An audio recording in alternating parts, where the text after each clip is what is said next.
नमस्कार दोस्तों, एग्जाम नीति के यूट्यूब चैनल पे आप सभी लोगों का एक बार फिर से स्वागत है। इस वीडियो में बात करेंगे आज के दिन भर के मोस्ट इंपॉर्टेंट करंट अफेयर्स के बारे में, तो ध्यान से देखिएगा इस पूरे वीडियो को। दोस्तों, अगर आप किसी भी गवर्नमेंट जॉब एग्जाम की प्रिपरेशन कर रहे हैं जिसमें करंट अफेयर्स पूछी जाती है, तो आप सबसे पहले करंट अफेयर्स देखने के लिए हमारे चैनल को फॉलो कर सकते हैं। हम लोग रोज़ शाम को दिन भर के करंट अफेयर्स डिटेल में डिस्कस करते हैं, तो आपके आने वाले सभी एग्जामों के लिए हमारी ये डेली करंट अफेयर सीरीज़ काफ़ी ज़्यादा बेनिफिशियल होगी। स्टार्ट करते हैं आज की करंट अफेयर। अगर आपको ये वीडियो पसंद आती है तो इस वीडियो को लाइक करिएगा, शेयर करिएगा और साथ ही साथ चैनल को सब्सक्राइब करके बेल आइकन प्रेस कर लीजिए ताकि जो भी वीडियो मैं अपलोड करूँ उसकी नोटिफिकेशन सबसे पहले आप तक पहुँचे।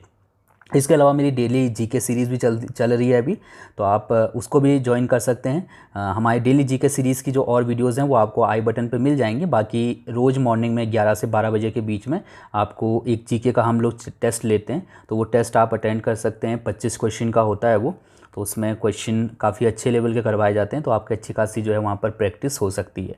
सो आज की करंट अफेयर का क्वेश्चन देखते हैं। पहला क्वेश्चन, हमारा पहला क्वेश्चन है कि अगस्त 2020 में निम्नलिखित में से किसे जम्मू कश्मीर का उपराज्यपाल नियुक्त किया गया है। अभी रिसेंटली जम्मू कश्मीर के उपराज्यपाल बनाए गए हैं मनोज सिन्हा, यानी कि ऑप्शन सी वाला यहाँ पर से बिल्कुल सही है। इससे पहले जो जम्मू कश्मीर के उपराज्यपाल थे वो थे गिरीश चंद्र मुर्मू। ये जम्मू कश्मीर के पहले उपराज्यपाल थे, ठीक है। 370 ख़त्म होने के बाद जम्मू कश्मीर और लद्दाख दो भागों में बंट गया था ना, तो जम्मू कश्मीर के जो पहले उपराज्यपाल थे वो थे गिरीश चंद्र मुर्मू, तो इन्होंने इस्तीफा दे दिया है और इनकी जगह पर मनोज सिन्हा को जम्मू कश्मीर का उपराज्यपाल बना दिया गया है। मोदी सरकार के पहले कार्यकाल में मनोज सिन्हा रेल राज्य मंत्री और संचार राज्य मंत्री भी रह चुके हैं, लेकिन लास्ट टाइम जब पिछली बार जो चुनाव हुए थे उसमें ये हार गए थे, तो उसके बाद फिर ये कि इनको मतलब किसी भी, जाहिर सी बात हार गए थे तो इनको किसी भी पद पे नियुक्त नहीं किया गया था, लेकिन अब इनको जम्मू कश्मीर का उपराज्यपाल बनाया गया है, ठीक है। इंपॉर्टेंट क्वेश्चन है, ध्यान रखिएगा। जम्मू कश्मीर के दूसरे उपराज्यपाल हैं Manoj Sinha. Question number second है कि 6 अगस्त को हिरोशिमा डे मनाया जाता है। हमको बताना है कि हिरोशिमा पर परमाणु बम किस वर्ष गिराया गया था।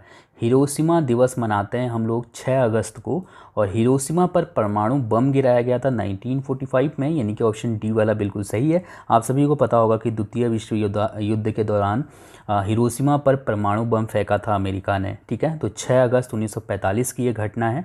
इस बम को नाम दिया गया था लिटिल बॉय, और इस बम की वजह से यहाँ पर एक बहुत भयंकर विस्फोट हुआ था, और कहा जाता है कि इस 1945 के लास्ट तक जो आंकड़े सामने आए उसमें कहा गया कि करीब 80,000 से ज़्यादा लोगों की यहाँ पर मौत हो गई। कुछ लोग तो तुरंत ही जो है राख में बदल गए थे इस बम के गिरते ही, तो बम को नाम दिया गया था लिटिल बॉय, ठीक है।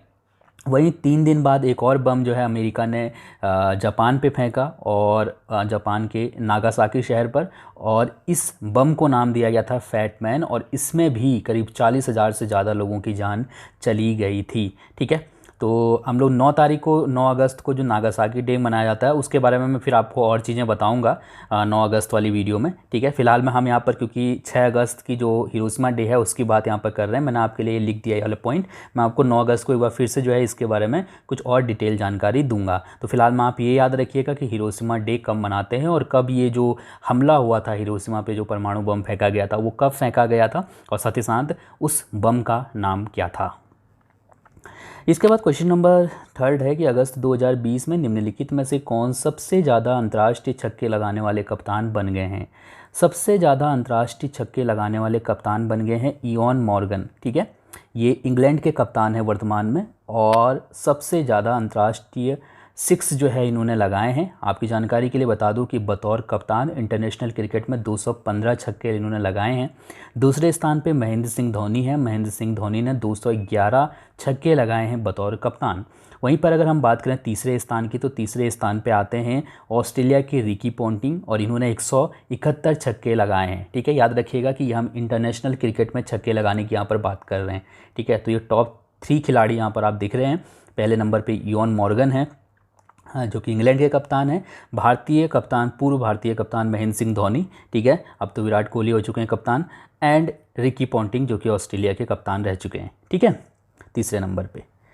क्वेश्चन नंबर चौथा है कि अगस्त 2020 में किस राज्य के पूर्व राज्यपाल राम प्रधान का निधन हो गया। राम प्रधान ये अरुणाचल प्रदेश के पूर्व राज्यपाल थे और अभी रिसेंटली इनका निधन हो गया है। आपकी जानकारी के लिए बता दूं कि राम प्रधान ने असम समझौते और मिजो समझौते पर हस्ताक्षर करने में अहम भूमिका निभाई थी। 1987 में इनके कामों के लिए इनको पद्म भूषण से सम्मानित किया गया था। तो इनका निधन हो गया है। अरुणाचल प्रदेश के पूर्व राज्यपाल थे राम प्रधान जी। क्वेश्चन नंबर 5वां है कि सेबी के अध्यक्ष कौन है। सेबी के अध्यक्ष कौन हैं? तो सेबी के अध्यक्ष हैं अजय त्यागी। अच्छा, ये क्वेश्चन करंट अफेयर में इसलिए लिया है क्योंकि अभी रिसेंटली सेबी के जो अध्यक्ष हैं अजय त्यागी, उनके कार्यकाल को बढ़ाया गया है अगले 18 महीनों के लिए। 1 सितंबर 2020 से अगले 18 महीने तक ये सेबी के अध्यक्ष रहेंगे। ठीक है, ये रिटायर होने वाले थे लेकिन इनका कार्यकाल एक बार फिर से बढ़ा दिया गया है। 1984 बैच के IAS अधिकारी हैं, ये रिटायर हो चुके थे और इनको सेबी का अध्यक्ष बनाया गया था और अब इनका लगातार कार्यकाल बढ़ाया जा रहा है। फरवरी 2020 में भी इनका कार्यकाल 6 महीने के लिए बढ़ा दिया गया था और अब जो है 18 महीने के लिए इनका कार्यकाल बढ़ा दिया गया है। काफ़ी इंपॉर्टेंट क्वेश्चन है, एग्जाम में सीधे सीधे यहाँ से क्वेश्चन बन के आ जाता है कि सेबी के अध्यक्ष कौन है, तो आप ये चीज़ यहाँ से ध्यान रखिएगा। क्वेश्चन नंबर 6 है कि अगस्त 2020 में किस देश में 2750 टन अमोनियम नाइट्रेट से एक भीषण धमाका हुआ जिसमें कई लोग मारे गए। तो इसका जो सही आंसर है वो है ऑप्शन सी वाला, यानी कि लेबनान। आजकल अगर आप टीवी न्यूज़ चैनल देखते हैं या फिर पेपर पढ़ते हैं तो आपने ये घटना के बारे में ज़रूर सुना या पढ़ा होगा। अमोनियम नाइट्रेट पे एक भीषण विस्फोट हुआ है आपका लेबनान की राजधानी बेरूत में और करीब ये जो अमोनियम नाइट्रेट था, कहा जा रहा है कि ये 2750 टन का था।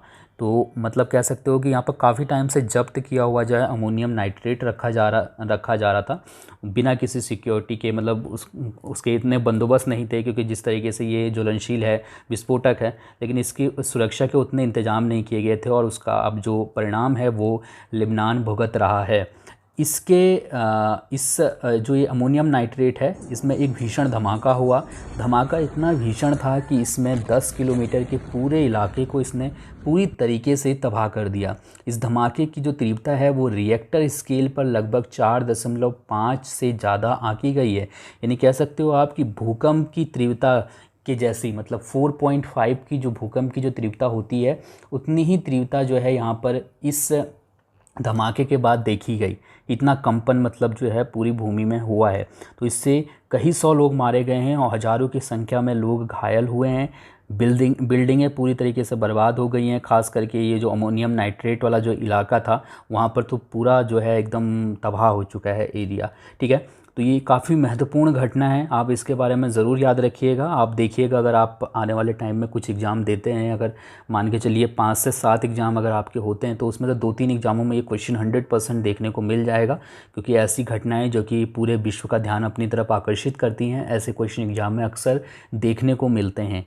ठीक है, तो ये चीज़ आप यहाँ से याद रखिएगा। लेबनान की अगर बात करते हैं तो लेबनान जो है एशिया महाद्वीप में स्थित है और यहाँ की जो राजधानी है वो है लेबनानी पाउंड। मैं आपको मैप में दिखा दूँ तो आपको यहाँ पर समझ में आ जाएगा। ये अपना इंडिया है और यहाँ पर ये साइड में सीरिया के बगल में पड़ता है लेबनान। अगर इसको हम थोड़ा सा इस तरीके से जूम करें तो आपको कुछ इस तरीके से ये दिखाई दे रहा है। और जो ये धमाका हुआ था अमोनियम नाइट्रेट पे, ये हुआ था बेरूत में।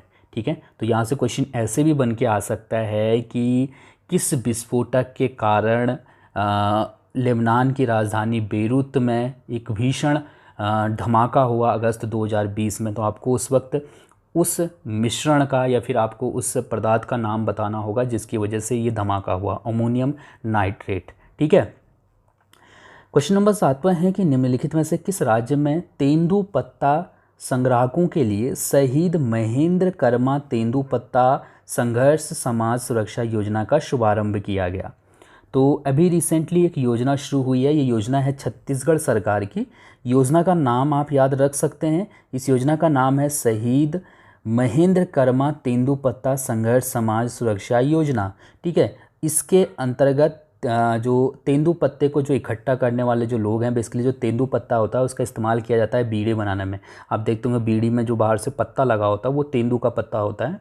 तो इस योजना के तहत इसको संग्रह करने वाले जो वनवासी हैं इनको एकत्रित किया जाता है पहले, उसके बाद वो लोग सरकार को बेच देते हैं ये पत्ते। ठीक है, तो ये जो पत्ते इकट्ठा करने वाले लोग हैं उनके लिए ये योजना शुरू की गई है। योजना के अंतर्गत ये जो तेंदुपत्ता जो संग्राहक जो लोग हैं उनके परिवारों का मुखिया अगर सामान्य मृत्यु के कारण मर जाता है, उसकी मृत्यु हो जाती है, तो 2 लाख रुपए उसको उनके फैमिली को मिलेंगे। अगर उसकी कोई दुर्घटना में मृत्यु होती है प्रमुख की, फैमिली के परिवार के प्रमुख की, तो फिर परिवार को 4 लाख रुपए दिए जाएंगे। ठीक है, अगर दुर्घटना के कारण मौत होती है तो। इसके अलावा इसमें कई और प्रावधान भी किए गए हैं। अगर कोई घायल होता है तो उसको 1 लाख रुपए दिए जाएंगे। मतलब अलग अलग तरीके का जो है इसमें दिया गया है। तो कुल मिला के यहाँ पर जो तेंदुपत्ता इकट्ठा करने वाले जो लोग हैं उनको एक तरीके से फाइनेंशियल सपोर्ट देने की कोशिश कर रही है गवर्नमेंट। ठीक है, ये जो योजना है जिनके नाम से योजना शुरू की गई है, महेंद्र कर्मा, तो ये एक कांग्रेसी नेता थे छत्तीसगढ़ के, काफ़ी फेमस थे ये, और इनकी हत्या कर दी गई थी 25 मई 2013 को बस्तर ज़िले के खीरम घाटी में। नक्सलियों ने इनको कई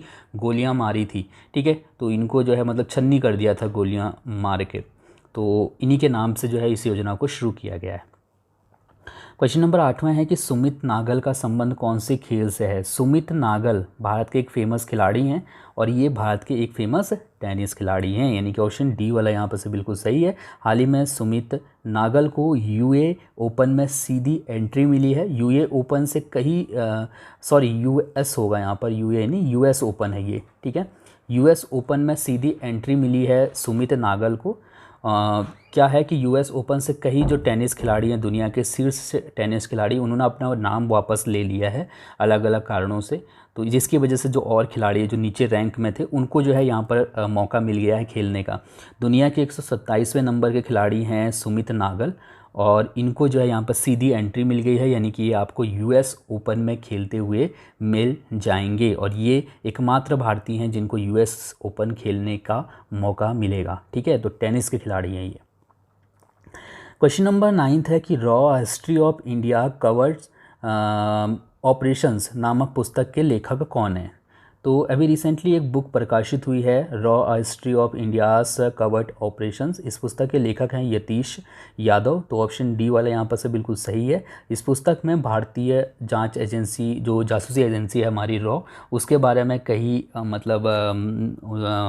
चीज़ों का वर्णन किया गया है। जो जासूस हैं उनके बारे में जानकारी दी गई है कि किस तरीके से वो काम करते हैं। तो इसमें एक तरीके से कहानी की फॉर्म में अलग अलग तरीके से किस तरीके से वो रहते हैं, किस तरीके से उनका रहन सहन है, लोगों से छुप के रहते हैं। तो मैं उन सब चीज़ों के बारे में जानकारी दी है। हालांकि ये जानकारी उतनी ही जानकारी होगी जितना ज़रूरी होता है। ऐसा नहीं कि अंदर की कोई ऐसी गुप्त जानकारी दे दी जिससे लोगों के ऊपर खतरा मंडराएगा, ऐसा नहीं। मतलब एक जानकारी दी गई है, स्टैंडर्ड जानकारी होती है। अगर किसी के हाथ लग भी जाती है तो फिर उससे किसी तरह के कोई नुकसान वो कर नहीं सकते हैं। ठीक है, तो कुछ इस तरीके के मतलब चीज़ें इसमें हैं इस बुक में। बुक के जो राइटर हैं उनका नाम ज़रूर याद रखिएगा, यतीश यादव हैं।